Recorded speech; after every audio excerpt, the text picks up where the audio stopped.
शादी करूँगा तो छोटी बहन से। आज घर आया तो माँ मेरे इंतज़ार में आंखें बिछाई बैठी थी। उनकी उत्सुकता देखकर मैं भी पूछ बैठा कि क्या हुआ माँ, इतना खुश क्यों हो माँ। जैसे ही इस प्रश्न का उत्तर देने ही बैठी थी, वह बोली, एक बड़ा अच्छा रिश्ता आया है। लड़की टीचर है, परिवार भी अच्छा है। एक बार देख ले। पहले तो मैं ना नुकुर किया, फिर मान गया। शादी करनी तो थी ही। अगर अच्छा रिश्ता है तो देखने में क्या हर्ज है।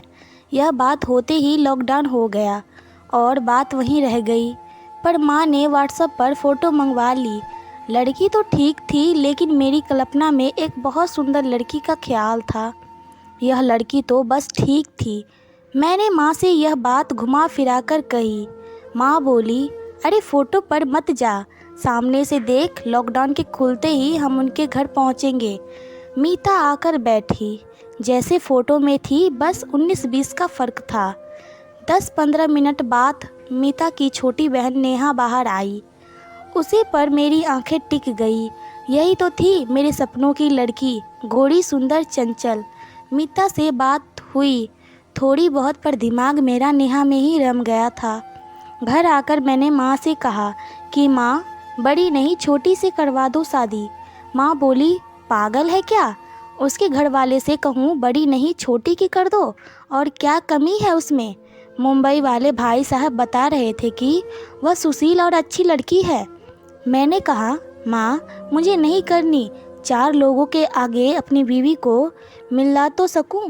बड़ी अच्छी है तो छोटी भी अच्छी होगी। माँ ने सर पकड़ लिया। अब क्या करते? तभी मेरा भाई जो हमारे साथ गया था, उसने कहा, आप लोगों को एतराज़ ना हो तो मैं मीता से शादी कर लूं। मैं और माँ हक्के बक्के से खड़े थे। मेरा भाई बोला, माँ, अगले साल तुम मेरे पीछे पड़ोगी तो मैं अभी बता देता हूँ कि मुझे मीता पसंद है। मुझे उसके जैसी लड़की की तलाश है। जितना मैंने उसके देखा और बातें सुनी, मैं समझ गया हूँ कि वह बिल्कुल सही है। मैं पेट पकड़कर हंसता रहा। छोटे, ऐसे तो कोई नूर नहीं लगे उसमें, क्या अच्छा लग गया तुझे? वह बोला, भैया, मुझे तो समझदार लड़की चाहिए, ज़िंदगी में वह ज़्यादा ज़रूरी है। लेकिन मैं उसका मजाक उड़ाता रहा। माँ तो बड़बड़ाकर अंदर चली गई कि किसी मुसीबत में डाल दिया। क्या सोचेंगे लड़की वाले? हुआ भी यही कि लड़की वाले भड़क गए, लेकिन माँ और मामा के बड़ा समझाने पर वह मान गए। मैं तो 7वें आसमान पर था कि जब मेरी बीवी से लोग मिलेंगे तो देखते रह जाएंगे। बहरहाल हमारी शादी हुई। दोनों बहनें घर आई। 5 महीने सही चला। उसके बाद कलेश शुरू हुआ। नेहा का घर में कोई योगदान ना था। माँ भी उसके नाराज़ रहती थी। लॉकडाउन के चलते मेरी कंपनी ने छटनी कर दी। मेरी नौकरी गई। छोटे भाई को भी आधी तनख्वाह मिल रही थी और आधी मीता को घर से ऑनलाइन क्लास थी। टीचरों की तो उनकी तनख्वाह भी आ रही थी।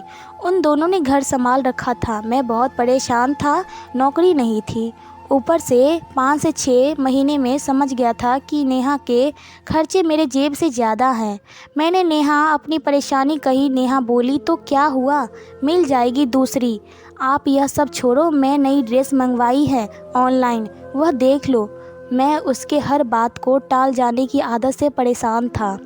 इसके चलते घर में बहुत कलेश होने लगे थे।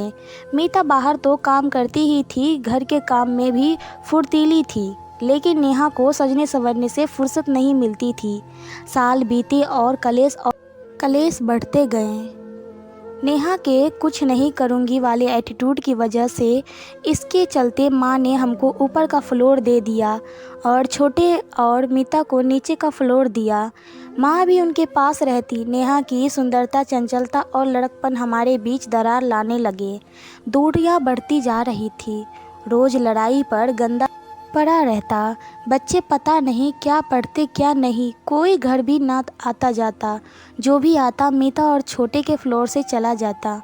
नेहा का व्यवहार भी बहुत कटु था। इतने सालों में क्या कुछ महीनों में समझ गया था अपनी गलती। सुंदरता के पीछे अपनी ज़िंदगी में अशांति भर ली थी। इतना समझाओ, नेहा पर कोई असर नहीं था। एक दिन घर आया तो पता लगा नेहा बच्चों को नीचे मीता के पास छोड़कर फिल्म देखने गई है। थोड़ी देर बाद मीता बच्चों के साथ खाने के प्लेट भी ले आई और बोली, भैया मैं कल के एग्ज़ाम की तैयारी करवा दी है इन्हें, आप खाना खा लें। मैंने पूछा कि नेहा कब तक आएगी, इन बच्चों का कल एग्ज़ाम है और वह यहाँ है नहीं। मीता ने कहा कि भैया वह कहाँ ही कुछ बताकर जाती है, पर आप परेशान ना हो, मैं सब पढ़ा दिया है इनको। मुझे अचानक पता नहीं क्या हुआ, मैंने मीता से कहा कि मीता मुझे गलत मत समझना, मैं एक बात कहना चाहता हूँ तुमसे। मेरे लिए छोटे भाई की बीवी हो और मेरे दिल में एक छोटी बहन जैसी इज्जत है तुम्हारे लिए, लेकिन आज माफ़ी मांगना चाहता हूँ। उस वक्त जो मैंने किया तुमको बुरा तो लगा होगा। सूरत के आगे मैं सीरत को नहीं देखा। मैं जानता हूँ नेहा तुम्हारी बहन है, लेकिन उसके आज तक बस अपने को ही आगे रखा। मेरे बच्चे और मैं उसके शौक़ के आगे पीछे रह गए। मैं बड़ी कोशिश की नेहा को समझाने की, मुझे उसके घूमने फिरने से दिक्कत नहीं है, लेकिन आज तक उसका साथ नहीं मिला। मुझे कोई परेशानी हो या तकलीफ़ में अकेले सफ़र तय किया।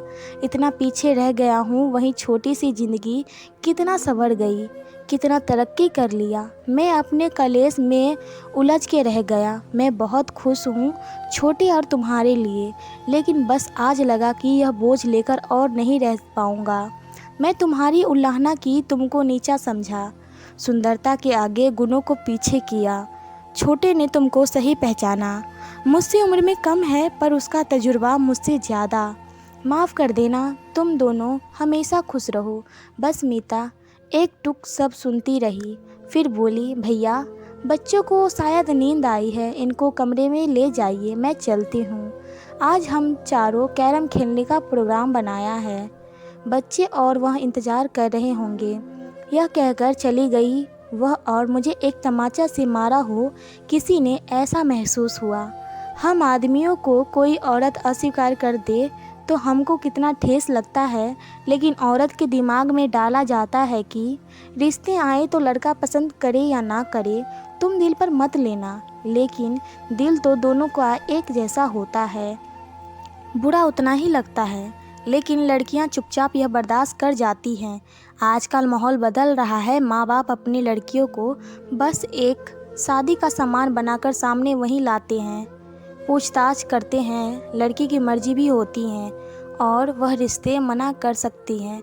बस हमको हमेशा यह ध्यान रखना चाहिए कि सीरत को सूरज से ऊपर रखें, आगे चलकर पछतावा हो सकता है।